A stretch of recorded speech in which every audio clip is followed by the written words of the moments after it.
Hi guys, welcome back to my channel. My name's Nikki, to those of you that are just stumbling upon my channel, because that is a chance, because I feel like a lot of people are really curious about sourdough right now and are still confused on what a sourdough starter is. Now, I have to start this video by saying I am not an expert. I am a regular person just venturing into the sourdough game, and it's taken me a while to really get going. I've mentioned this before, but my husband was really like the spearheader of starting our sourdough game back when we lived in Nashville, and now here in Idaho, I have really been the one that has been running with it. And so I've been sharing with you guys in my recent day in my life vlogs just all of the different sourdough goodies that I've been making, and I've been getting so many questions about just what is a sourdough starter? And I understand, because I remember when I too did not know what a sourdough starter was, and when it felt like really complicated. The funny part is I've never actually made like any food with traditional yeast. I am now way more experienced with sourdough than I ever have been with yeast. I've never really cooked with commercial yeast. And so I don't really have anything to compare it to, but I do want to say, like I say at the top of all of my videos where I'm encouraging you guys to try things, it is not as difficult as it seems. And I'm hoping that by sharing just my perspective and my knowledge of the starter today, that I can help you feel a little bit less overwhelmed and a little bit more informed. So I'm gonna go ahead and jump right in and introduce you to my sourdough starter. Wow, it's nice and flat because it has not been fed today. So let me explain. First off, what is a sourdough starter? To be really technical, a sourdough starter is a symbiotic community of wild yeast and lactic acid bacteria. And basically, what you've done when you have a starter is you've captured the invisible things in the air and you've turned it into an actual physical thing, an item, a pet, a living being, because bacteria and yeast and all of that is living in the air around us all the time, but we don't see it, we can't grab it. And so basically what a sourdough starter has done is it has harnessed, it's grabbed that bacteria and that lactic acid and all of that, the yeast in the air, and it's brought it into the flour and the water, this little like thing. It's really like a pet. So you basically have to feed it and water it and keep it alive, because this is your yeast. Your sourdough starter is the ingredient that will make your bread rise. So that is why when people say real sourdough bread is just flour, water, and salt, that's because that's all it is. And the starter is just flour and water, but you've captured that bacteria in the air. Now, I will say a difference between me and other people that make these starter videos on YouTube is I'm not going to be talking about how to start your own starter from scratch, because I've done that in the past. We did that in Nashville a couple of times. And to be honest, we never really had the greatest success. We didn't really like the taste that much. It almost tasted a little off and it never really got that strong. And so this time around, I knew I didn't want to gamble. I didn't want to wait. So I decided to purchase somebody else's starter, which is now a really common thing. So we actually got our starter at a local grocery store in town called Pilgrim's. They sold a starter from a company called Cultures for Health that I will link down below if you want to check that out. But also, like, I have a friend in Michigan who has an incredibly active, thriving, delicious looking starter, and she's like named it. It's called Flora. I will link her down below as well. And yeah, so that's the thing. You can basically buy starter from someone else. And what they do is once their starter is established and bubbly and active, they basically spread it over a pan and they dehydrate it. And we've actually done this ourselves. We've dehydrated starter and brought it back to life, and it works. And clearly it worked here because this is the starter we bought from the store. And basically what you're doing when you buy starter is you're kind of skipping a step. So whoever you're getting the starter from, they've already captured the bacteria, the wild yeast, the lactic acid, and it's already been caught for you. So when you buy it, it's dehydrated, and you basically have to bring it back to life, which they give you directions. You literally just add flour and water. It takes anywhere from a couple days to maybe like a week to really get going and be alive again, and mixing with your flour and water and all of that. So it's literally just a powder that you add water in, because it's the flour and the water. I'm repeating myself now, but then you bring it back to life. So that's what we did.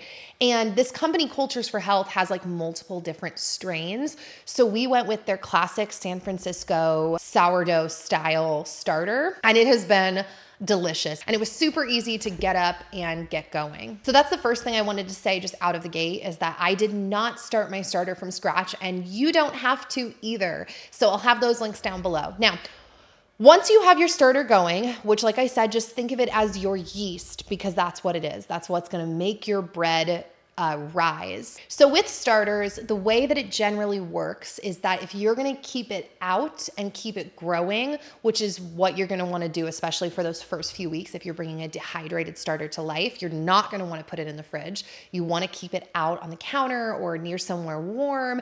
You are going to be feeding it every single day. Now, feeding it basically means giving it more flour and water. Now, people have different ways that they feed their starters. They call them like different hydration levels. I have only done one, and that is 100% hydration. And what that basically means is it's a 1:1:1 equal ratio.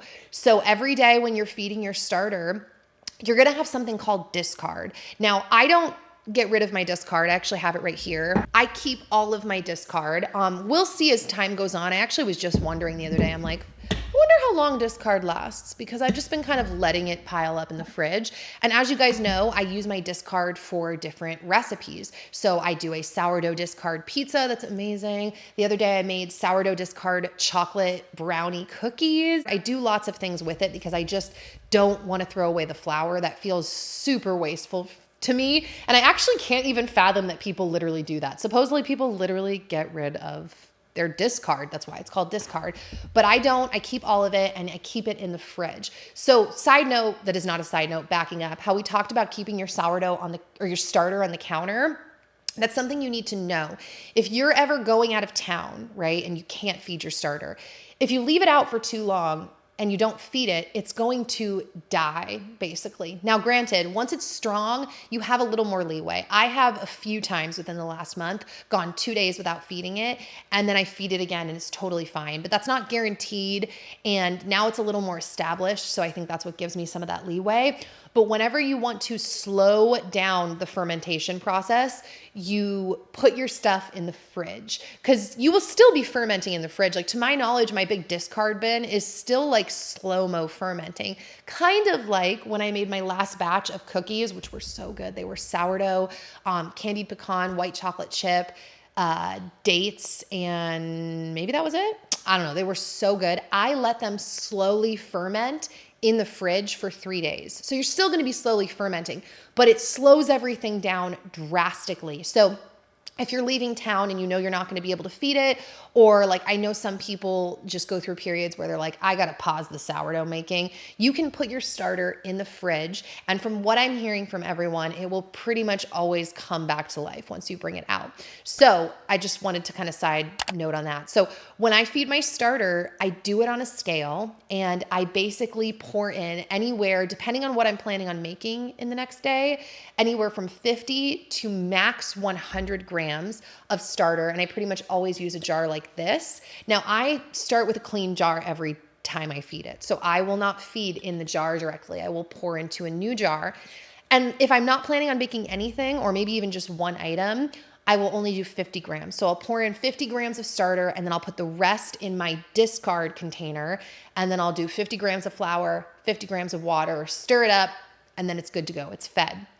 If I'm making more than one item, let's say I'm doing bread and bagels that night, or I just want to like bulk up my sourdough discard stash in the fridge again, then I will do 100 grams. But just so you know, if you're working with a mason jar, anything over 100 grams, if you're doing 1:1:1, when it bubbles up, it will fill, like it will explode over. And those pictures of starters exploding over are really cool because it makes them look like extra active and like, I don't even know, weirdly delicious. But that's not because like that starter's more active. It's because if you don't have enough space for it to rise, it's gonna like spill out over anything. So anything over 100 grams of like a starter doing 1:1:1 will overfill in that mason jar. So yeah, 50 to 100 is typically what I do. And the thing is, even talking about it, it's like it's weird. The more you do sourdough, it really is like a practice thing. Like, yes, soak up all the information you can because it will be filed in your brain. and the information will come up like as you're cooking. But so much of it is just experience and getting used to knowing how it works. And it really is weird because it's like, the more you get used to it, you're almost like, how do I find the words for this? Like, this is it's so crazy to watch it work. So typically, here's the thing. With your starter, you are almost never going to be baking something with a starter like this. It's very flat. It hasn't been fed. At this point, on a side note, that's not a side note, as you can see, it's just very runny and liquidy. There are really no bubbles in it. And it smells like pretty much straight up vinegar. Now, most recipes, well, like I said, pretty much all recipes, when you're making them, they're going to be calling for an active starter, which means, to my knowledge, that it's in that climb phase. And I did that because what's also going to come along with that is like, when you pour it or you move it, it almost looks like spider webs. Like, oh, it's mouth-watering to me to even think about. Just the webby look of the starter when it's like active and fed and stuff. So at this point, when it comes back down, because what will happen is you'll feed your starter and then it'll start to get active and then you will watch it rise. And like I mentioned, that's when you see like the bubbles overfilling the jar or whatever. You'll see it go up. That is when it's active. After that, it will start to fall again. And that means it's hungry. So this is hungry starter that needs to be fed because it's flat, there's no bubbles, it smells like vinegar, and it's super runny. You will not have any results, to my knowledge, if you try to bake anything with a starter like this. So that's where it really comes into like the planning in terms of knowing what you'd like to bake soon. Because with my super simple fail-proof sourdough bread recipe I just put up a couple weeks ago that I will link down below, you feed it in the first part of the day, like I mentioned, between like morning and lunch. And then that night before bed, when I make my bread, the starter has had time to really bubble and get big and active. And then that's when you make your bread. So the whole timing with starters and like rising and falling, it really is a science in some ways. And I don't know if I've given you some misinformation in this video. I probably have compared to like the professional bakers, but I'm actually making sourdough bagels and bread and cookies and all of that stuff. And you guys had questions. So I wanted to share the knowledge that I do have with you guys. So I'm not going to say in closing that you can't make your own starter. You totally can. People do it all the time. Definitely check out, like look on YouTube, how to make your own starter. There are lots of videos, but don't feel like you have to. It's not really that important. And it's so easy to get a hold of other people's dehydrated starter nowadays. The other thing is, it doesn't even have to be dehydrated. If you know of a local place in town that sells sourdough, or a bakery or something, I have heard that oftentimes if you ask them like, hey, maybe this is weird, but could I have some of your discard or your starter? Like, I'm starting to bake. I've heard often that they will give that to you. I will say this, you want your starters to have good quality flour and good quality water, considering that that's all it is. Like, you don't want tap water. You don't want the water to be super hot. You don't want the water to be super cold. Room temperature Berkey water would be great. By the way, I'm going to do a review on my Berkey soon as well, because so many of you guys have asked me about that over the years. I love it. So, yeah, clean, good water, clean, good flour. It's really important. If you're going to go through all of the trouble of making your own bread at home, like there's lots of reasons to do it, right? It's enjoyable. You get tasty, delicious bread. But honestly, at the top of that list for me is the health factor. The fact that you know exactly what's going into your bread. You can choose to get flour that's not fortified. You can choose to use clean, good water, organic flour, whatever it is that you want to do. So I highly recommend that as well. It's kind of crazy too, because I know of like multiple people that have had starters for like 5, 10, 15 years.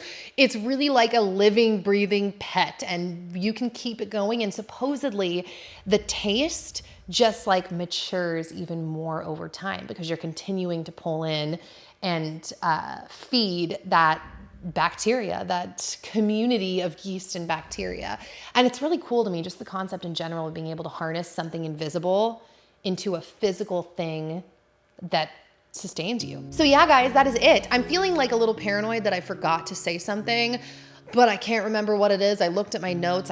I guess I've hit everything, but feel free to let me know, A, in the comments down below if you have any questions, if there's something I didn't like hit on that you want to know, but B, almost more importantly, although not more importantly, but of equal importance, let me know down below if there is something that I didn't touch on that you could contribute to the conversation, tips that you have, tips, helpful hacks, anything that I forgot, or maybe even said wrong, because I really am just like a beginner baker that's just been asked these questions. So I hope it was of help to someone out there. So with that being said, I'm gonna go now. I will have all of the links down below to the starter as well as my no-fail sourdough bread recipe that I put up recently. And I will, God willing, see you guys back here soon with another new video. That's it. All right. Bye, guys.